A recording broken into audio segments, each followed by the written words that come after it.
Je m'efforce de cacher derrière un rictus forcé la répulsion que m'inspire cet ignoble suceur de sang, lèvres et dents serrées pour ne pas lui cracher au visage. À cet instant, les servantes entrent dans la salle.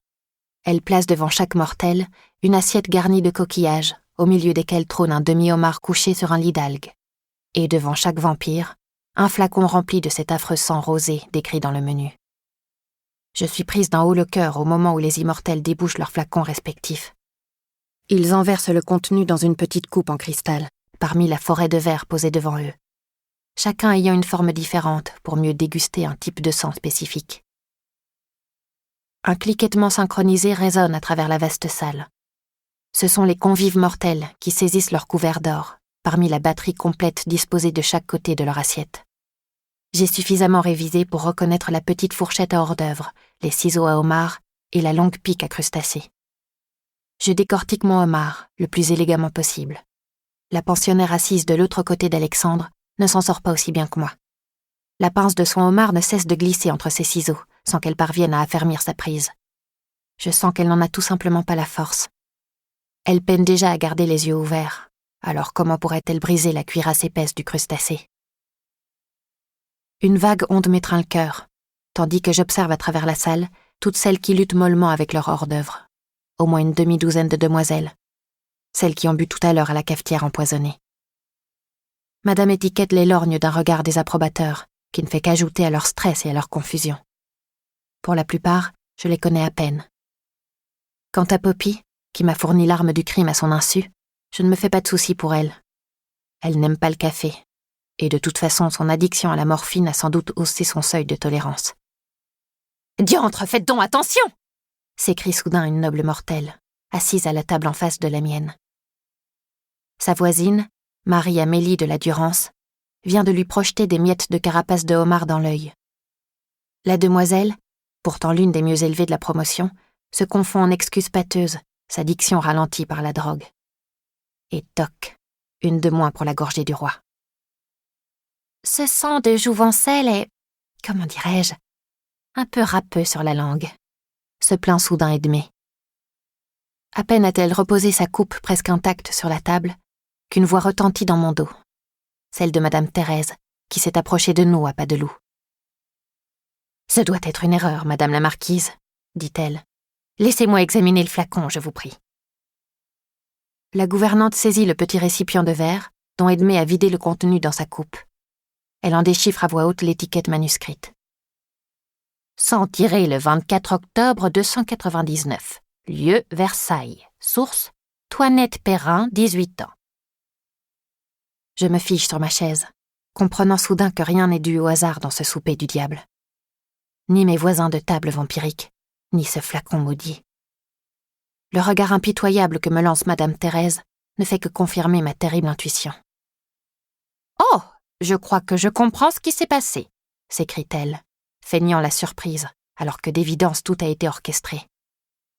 Le sang de cette roturière a été tiré ici même en cours d'art vampirique. Il s'agit d'une jeune fille locale, je vous assure. Le cépage n'est donc pas en cause. Mais je crains que le tirage n'ait été un peu perturbé, d'après ce qu'on m'a rapporté. Comment ça, perturbé ? Fait Edmé en regardant sa coupe d'un air dégoûté. Ne me dites pas que cette roturière était malade. Point du tout. Mais la saignée a été interrompue par mademoiselle de Gastefriche ici présente. Cette âme généreuse se faisait du souci pour la santé de la donneuse. Le flacon a été complété par le sang d'un autre sujet qui s'est porté volontaire, le caballero de Montesueño. À la table d'en face, Raphaël blêmit au-dessus de sa collerette rigide. Mais ce soir, ce n'est pas après lui que la gouvernante en a. C'est après moi, que Lucrèce a dû dénoncer pour insubordination. Edmé grimace. Je me disais bien que ce premier sang avait quelque chose de bizarre. Je déteste commencer à souper par un assemblage. Le palais n'a pas encore eu le temps de se former. Et vous avez entièrement raison, chère marquise, abonde la gouvernante. Il faut immédiatement remédier à cet ennuyeux faux pas. Elle pivote sur ses talons et elle Toinette, qui se tient au bord de la salle avec les autres servantes. Toi, viens ici. La pauvre jeune fille jette des regards désespérés autour d'elle, mais nul ne peut lui venir en aide, ni Raphaël, ni moi. Intercéder une nouvelle fois en sa faveur, devant les courtisans, reviendrait à nous disqualifier d'office pour la gorgée du roi. Toinette s'approche de la table d'un pas tremblant. Madame Étiquette elle-même laisse faire, tandis que les courtisans se réjouissent de ce divertissement impromptu. Les yeux des dames et seigneurs mortels s'écarquillent de plaisir, comme s'ils étaient au spectacle. Les prunelles des vampires, au contraire, se contractent d'excitation, leur instinct de prédateur flairant la peur de la proie qui s'approche. Le moment est venu de t'acquitter de la dette que tu n'as pas payée l'autre soir, dit cruellement Madame Thérèse à la jeune servante. Pour dédommager la marquise de Vauvalon de sa mauvaise surprise, tu vas pouvoir lui verser une coupe de sang plus frais que frais, et je dirais même encore tout chaud. Par pitié, bafouille Toinette. Ne fais pas l'enfant, la tance Madame Thérèse. Il s'agit de remplir une coupette de rien du tout. Je suis sûre que tu te sentiras mieux après, avec la conscience du devoir accompli. D'autant que c'est ta chère protectrice, Diane de Gastefriche, qui va se charger de te saigner. Voyons, il me semble que tu as les veines plus saillantes à droite. Sous ses airs de grand-mère sévère mais juste, Thérèse est un monstre encore pire que Montfaucon. Maintenant le poignet droit de Toinette au-dessus de la table, elle me tend une aiguille reliée à un tube de caoutchouc, dont elle place l'extrémité dans une nouvelle coupe. D'une main tremblante, je saisis l'aiguille, implorant la jeune servante du regard pour qu'elle me pardonne. Dans ses yeux, je ne lis que terreur et incompréhension. Je cherche du bout de l'aiguille une zone de peau où pratiquer le prélèvement, comme j'ai vu mon père le faire si souvent au village. Mais le pli du coude est encore violacé, la ponction d'il y a quelques jours à peine n'ayant pas eu le temps de cicatriser complètement. J'enfonce l'aiguille à côté, dans l'espoir de ne pas trop faire souffrir Toinette. Je ne parviens qu'à lui arracher un hurlement de douleur. J'ai manqué la veine. Oh, pardon, je balbutie, sentant tous les yeux braqués sur moi, douloureusement consciente que ma maladresse me fait perdre de précieux points dans cette odieuse épreuve. Je darde l'aiguille à nouveau, et à nouveau je manque la veine trop fine, à moins que ce soit ma main qui tremble trop fort. Eh bien, mademoiselle de Gastefriche, avez-vous du sable dans les yeux ce soir ? Grince Thérèse au-dessus de mon épaule. Peut-être devrais-je essayer le bras gauche ? Vous n'allez pas renoncer si vite. Je devine soudain que si Thérèse m'a tendu le bras droit de Toinette, c'est justement parce qu'il n'est pas encore cicatrisé. Si elle ne m'a pas fourni de garrot, c'est pour que la veine ne ressorte pas. Cette horrible femme veut nous torturer le plus longtemps possible, Toinette et moi. Le visage de la jeune servante n'est plus qu'un chant de détresse raviné de larmes, secoué de hoquets. Je voudrais la prendre dans mes bras, lui dire que tout cela en vaut la peine, que par cette humiliation elle achète la mise à mort du tyran qui lui a fait subir toutes les saignées de sa vie. Incapable de lui communiquer ma sollicitude, ivre d'angoisse et de frustration, j'enfonce l'aiguille à la 3e reprise. Cette fois je vise droit dans le point de ponction tuméfié, mon seul repère pour atteindre cette maudite veine que je ne parviens pas à localiser. Le sang se met enfin à couler dans le tuyau de caoutchouc, mais aussi à côté, car dans mes tentatives lamentables, j'ai littéralement charcuté la pauvre Toinette. Des gouttelettes pourpres s'élargissent en corolle sur la nappe brodée. « Enfin, voilà qui est fait !» déclare Madame Thérèse d'un air satisfait, une fois la coupe remplie. Elle se tourne vers Edmé. « Toutes nos excuses pour la lenteur du service, Madame la Marquise. » La gouvernante ramène une Toinette livide vers le fond de la salle, tandis qu'Edmé lève la coupe à ses lèvres. « Délicieux !» se régale-t-elle.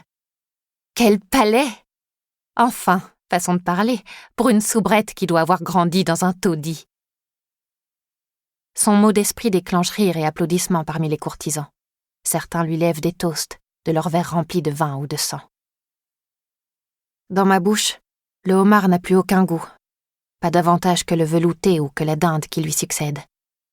Chaque bouchée est une torture que je me force à déglutir et qui tombe comme une lourde pierre dans mon estomac noué.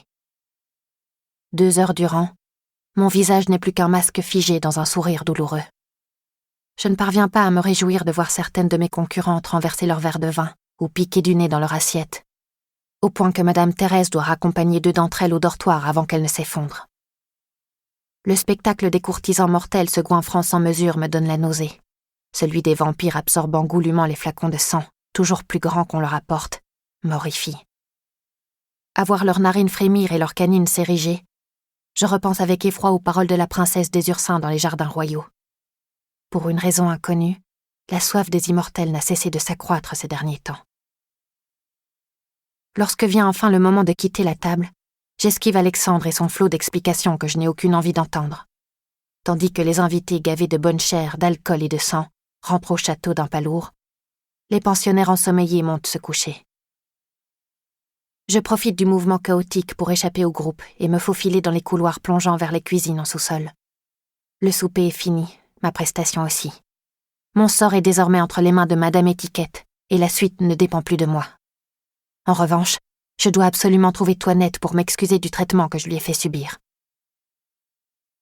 Mes pas affolés me conduisent dans une région de la grande écurie où je n'ai jamais pénétré auparavant.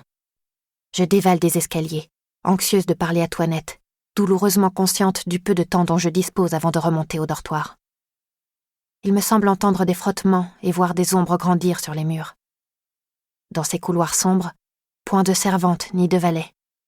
Croyant gagner les cuisines, j'ai sans doute fait fausse route. Les parois dépourvues de moulures, sur lesquelles semble suinter une légère humidité, me laissent un instant penser que je me suis égarée dans le territoire du reclus. Mais non, c'est impossible. Je n'ai pas pu descendre aussi bas sous terre. Et du reste, les lampes à huile qui pendent au plafond indiquent que cette partie des caves est utilisée. Je finis par arriver à une impasse. Une pièce circulaire dépouillée, au milieu de laquelle s'élève une margelle de pierre surmontée d'une poulie. Un puits. Sans doute celui auquel les domestiques ont recours au cœur de l'hiver, lorsque le gel bloque les canalisations de la grande écurie. N'ayant nulle part où aller, je m'apprête à faire demi-tour lorsque je me heurte à une silhouette massive. Dans la faible clarté des lampes à huile, il me faut un instant pour reconnaître le panier de hanches démesuré et la charlotte dégoulinante de ruban. « Madame Thérèse !» je m'exclame. Elle m'a suivi jusqu'ici sans que je m'en aperçoive, et à présent sa robe disproportionnée condamne la seule issue. « Avez-vous oublié où se trouve le dortoir ?» me demande-t-elle sèchement. J'ai dû boire un peu trop de vin de champagne et je me suis perdue. Je prétends. « Pourriez-vous m'indiquer le chemin, s'il vous plaît ?» Au lieu de s'écarter, la gouvernante avance vers moi, m'obligeant à battre en retraite vers le centre de la pièce. « Vous avez peut-être abusé du vin de champagne, mais apparemment vous n'avez pas abusé du café, » dit-elle d'une voix menaçante. Mon sang se fige. « Du café ?» je répète. « Ne faites pas l'innocente. Quand je suis montée coucher Joséphine et Anne-Gaëlle tout à l'heure en plein souper, j'ai remarqué le chariot à collation rangé contre le mur. Des rats avaient festoyé des restes du goûter. « À la Butora aussi, ces bestioles étaient une vraie infection, » dis-je, cherchant désespérément à changer de sujet. Ils s'introduisaient dans tous les recoins et étaient impossibles à attraper. Le visage de la gouvernante se fend d'un sourire froid, tandis qu'elle continue d'avancer vers moi. « Oh, rassurez-vous, je n'ai eu aucun mal à attraper ces rats-là. Il m'a suffi de me baisser pour les ramasser et les jeter au feu. Ils étaient profondément endormis près de la cafetière renversée, les babines souillées de miettes de biscuits imprégnés de café. « Vous voulez dire que le café aurait été empoisonné ?» dis-je d'une voix chevrotante. « Mais par qui ?»« Par celle qui a préparé la collation, pardi !» assène la gouvernante.